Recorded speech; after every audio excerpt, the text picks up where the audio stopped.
On day one of divorce counseling, I watched my husband, ex-husband, pull up into a spot directly in front of the door that had a sign saying exactly what it was, get out of the car, start walking around the building. And I realized pretty quickly that he was going to their original suite. They had the same address, but changed suites. Of course, I texted him about this when I booked the appointment that I, of course, researched, set up, and scheduled for us.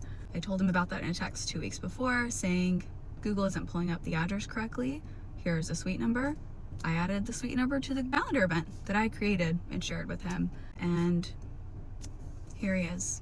And I'm sure they texted him confirming the appointment, you know, the address and all the details. But I watched him walk in front of my car and around the building to go to the original suite number, despite having all of this information.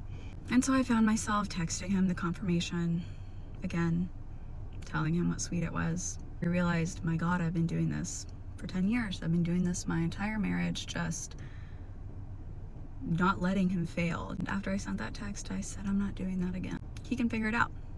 That's what grown-ups do. So on day 2 of divorce counseling, I pull up.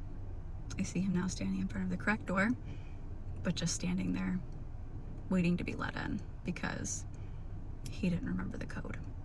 And apparently he couldn't just search through our text to find it, or maybe their confirmation emails or text to find it. There's some days that I regret going through the divorce process because it's hard on my kids and I didn't want them dealing with a broken family. But there are times just like that that I say to myself, thank God I don't have to deal with that anymore. Thank God that's not my problem. I have enough kids to parent. I have enough people that I'm babysitting, and I don't need to add him to my list.